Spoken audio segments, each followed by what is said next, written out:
Добрый дзень, паважаныя нашы гледачы. Прывітанне! У эфіры чарговы выпуск праграмы «Аднойчы ў бібліятэцы». Вы, напэўна, ўжо здагадаліся, што раз мы пачалі гаворку на роднай мове, то тэма нашай сённяшняй праграмы звязана з беларускай кнігай. І не толькі з кнігай, але і з майстрамі беларускага слова. Яна, а ты чула такі выраз: хто забыў сваіх продкаў, сябе губляе, хто забыў сваю мову, усё згубіў. Не толькі чула, а нават ведаю, што аўтарам крылатых слоў з'яўляецца беларускі паэт, празаік, драматург і сцэнарыст Уладзімір Семёнович Караткевіч, якому, дарэчы, 26 лістапада споўнілася 95 гадоў. Уладзімір Караткевіч з'яўляецца адной з самых яркіх асоб у беларускай літаратуры 20-га стагоддзя. Сённяшнюю перадачу мы прысвячаем менавіта нашаму юбіляру. Жыццялюб, фантазёр і рамантык ведушчы не сябе шанаваў, не сабой даражыў. Са стагоддзя ён нёс, нібы з чорнае пушчы, кветку матчынай, чыстай душы. Чарадзей легендарнае волі і сілы. Ён чароўную кветку, як вока бярог. Смерць раптоўна, як колас, пад корань скасіла. Ён, як колас, яе перамог. Так пісаў пра Уладзіміра Караткевіча паэт Васіль Жуковіч. І сапраўды, у 1984 годзе наша літаратура панесла цяжкую страту. Не стала незвычайнага чалавека, але засталася яго спадчына, з якой, як з жыватворнай крыніцы, мы чэрпаем веды, даведваемся пра нашу мінуўшчыну, пра свае карані, вучымся любіць свой край, свой народ, як гэта умеў сам Уладзімір Семёнович. Дзе мой край? Там, дзе песню пяе белая вежа, там, дзе нёман на захадзе помніць варожую кроў, дзе на ўзвышшах наваградскіх дрэмлюць суровыя вежы, і вішнёвыя хаты глядзяцца ў шырокі Дняпро. Ты ляжыш там, дзе Прыпяць ласкава віецца, дзе Сафія плыве над Дзвіною, нібы карабель, там, дзе сэрца маё з першым крокам, як молат, заб'ецца, калі нават глухім і сляпым я прыйшоў да цябе. Ужо з верша зразумела, як шчыра і аддана любіў Уладзімір Семёнович сваю радзіму. А мяне гэта не здзіўляе, бо кожны любіць свой край.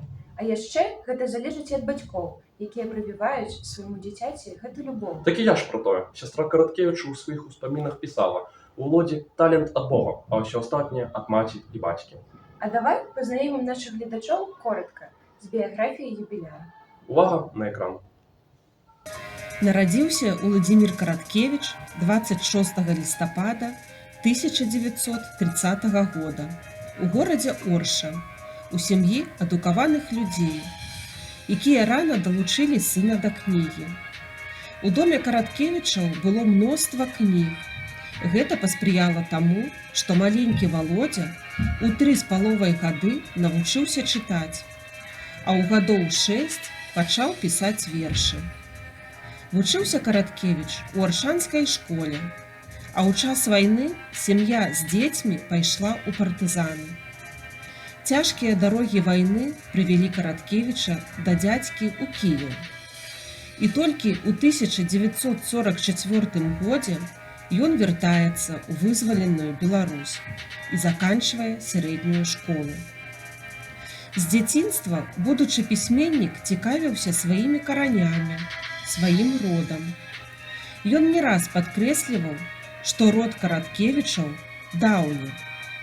Яго бацька Семён Тимофеевич паходзіў са старадаўняга, хаця і збяднелага роду шляхты. Ужо ў студэнцтве ён пачаў сур'ёзна вывучаць мінулае нашага народа, авалодаў глыбокімі ведамі гісторыі, разумеў яе сэнс у жыцці кожнага беларуса. У 1945-1954 годах Караткевіч вучыўся на філалагічным факультэце Кіеўскага дзяржаўнага універсітэта імя Тараса Шаўчэнкі. А ў 1958-1962 годзе на вышэйшых літаратурных і сцэнарных курсах у Маскве. У 1955 годзе у нумеры 7 часопіса «Полымя» быў надрукаваны верш Караткевіча «Машэка», а ў кнізе Янка Купала, зборнік матэрыялаў аб жыцці і творчасці паэта, яго нарыс «Вязанка». Пройдзе колькі гадоў, і з друку пачнуць выходзіць паэтычныя зборнікі, кнігі прозы і драматычныя творы. З першых кніг стала зразумела, што ў літаратуру прыйшоў аўтар самабытнага і яркага даравання. У родным горадзе Караткевіча ёсць музей, дзе сабрана мноства інфармацыі пра жыццё выдатнага майстра слова, пачынаючы з дзіцячых гадоў. Там ёсць аўдыёзапіс па голасу. Караткевіч спявае, чытае свае вершы.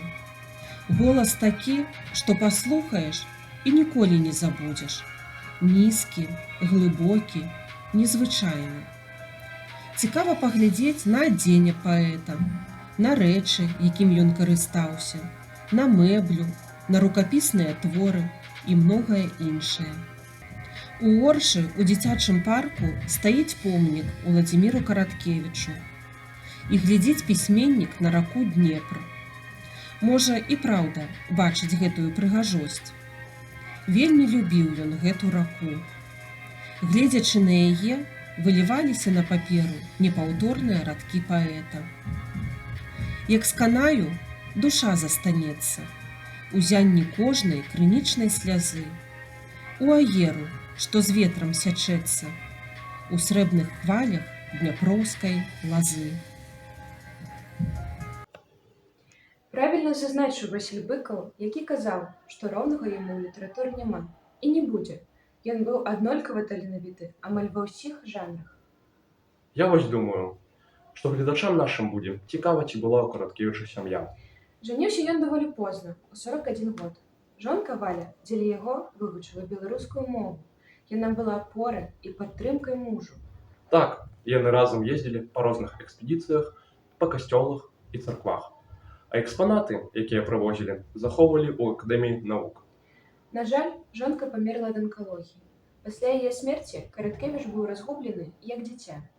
Не прайшло і 1,5 гады, як яго не стала. Яму было ўсяго 54. А ты ведаеш, што Караткевіч быў першым беларускім пісьменнікам, які звярнуўся да жанру гістарычнага дэтэктыва. Ведаю, менавіта пра гэта наш наступны сюжэт. Літаральна некалькі гадоў назад у школьную праграму быў уведзены твор Уладзіміра Караткевіча «Чорны замак Альшанскі». Гэта гістарычны дэтэктыў, у якім пераплятаюцца падзеі 60-х гадоў 20-го стагоддзя ў Беларусі і падзеі 300-гадовай даўнасці, звязаныя з складам паўстанцаў, а таксама Вялікая айчынная вайна. Галоўны герой рамана Антон Косміч спрабуе разгадаць тайну старажытнага пергамента, які вядзе да скарба, схаванага ў падзямеллі замка. У рамане прасочваецца яркая дэтэктыўная інтрыга. Скарб шукаюць і іншыя людзі, і гэта прыводзіць да напружаных падзей. Раман адрозніваецца складанай структурай і мнагаслойным сюжэтам. Караткевіч па-майстэрску перадае характар беларускага народа, яго сілу і самабытнасць. Дэтэктыў, між іншым, закранае вечныя пытанні кахання, гонару, адказнасці за ўчынкі. Раман экранізаваны ў 20 і 21 стагоддзях. Ён атрымаў дзяржаўную прэмію Якуба Коласа. Чытачам, напэўна, цікава, а ці існуе на самай справе замак, пра які расказваецца ў рамане? Існуе. Замак Гальшаны знаходзіцца ў Ашмянскім раёне Гродзенскай вобласці. Ён вядомы таксама як замак Сапегаў, а яго руіны з'яўляюцца часткай дварцова-паркавага комплекса. З глыбіні стагоддзяў да нас дайшла легенда, звязаная з будаўніцтвам францысканскага манастыра. Павел Стэфан Цапега прызначыў дату яго асвяшчэння 6 жніўня 1618 года. Будаўнікі стараліся як мага хутчэй закончыць працу. Але адна са сцен увесь час разбуралася. Тады будаўнікі вырашылі, што справа ў нечыстай сіле і рашыліся прынесці чалавечую ахвяру. Першая з жонак будаўнікоў, якая прынесе мужу абед, замураваць у каменную сцяну. Першай прыйшла маладая дзяўчына, жонка каменшчыка. Яе і замуравалі. Прайшлі гады, разваліўся гальшанскі замак, толькі моцна стаіць будынак манастыра, які ахоўвае душа маладой дзяўчыны. Пры ачышчальных работах былі знойдзены чэрап і косці. Яны ляжалі так, што складвалася ўражанне, быццам істота стаяла на каленях і трымала будынак. Медыкі ўстанавілі, што астанкі належалі маладой асобе жаночага пола. Кажуць, што ў будынку да нашага часу наведвальнікі чуюць крокі, уздыхі, стукі ў акно, адчуваюць прысутнасць невядомай рукі. Не менш цікавая і загадкавая яшчэ адна легенда, звязаная з чорным манахам. У Вітаўта Альшанскага была жонка Ганна, Гарыслава, а ў яе быў палюбоўнік. Пад покрывам ночы ён дабіраўся да сваёй каханкі, накінуўшы на плечы манашскае адзенне, каб яго не апазналі. Легенда сведчыць, што князь злавіў палюбоўнікаў і замураваў. Вось душы і ходзяць па свеце, не знаходзячы сабе прытулку. Прачытаць раман «Чорны замак Альшанскі» варта за унікальнае спалучэнне гістарычнага дэтэктыва з атмасфернай Беларуссю, глыбокага пагружэння ў гісторыю, нечаканага фінала і дакладных апісанняў нацыянальнага характару. Цікавыя легенды. А ты ведаеш, кажуць, што чалавек жыве да таго часу, пакуль яго памятаюць. Згоден, Караткевіч не забыты, а значыць, жыве. Быў, ёсць, буду. Пісаў Владзімір Караткевіч у аднайменным вершы. Прапаную паглядзець на творчую спадчыну юбіляра.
Ось і заканчується наша чергова програма. Наприкінці хочеться сказати словами Владимира Короткевича: «Любіть свою святую землю, отдана і до кінця. Іншої вам не дадено, та не потрібно». А мне даспадобы такія яго радкі. На Беларусі Бог жыве, і няхай да веку жыве. До До новых новых сустрэч! сустрэч! На Беларусі Бог жыве, так кажа мой просты народ. Тою праўду сцвярджае раса ў траве і адвечны зор карагод. Тою праўду сцвярджае упартасць хваль і продкаў запавет, і мовы залатая сталь, і нашых дум сусвет. Тую праўду сцвярджае ўсё зноў і зноў усім лёсам. Няхай спакваля у хмарах дубоў, у вясёлках агнёў купальская наша зямля.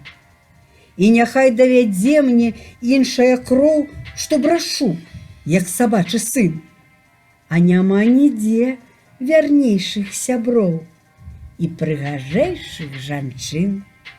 Гэта край раскрытых душ і дзвярэй. Гэты край твой дом і сабор. У нас 20 з лішнім тысяч рэк, 11 тысяч азёр. Нам ёсць што піць, з падмосткаў ліць, чым палі свае акрапіць.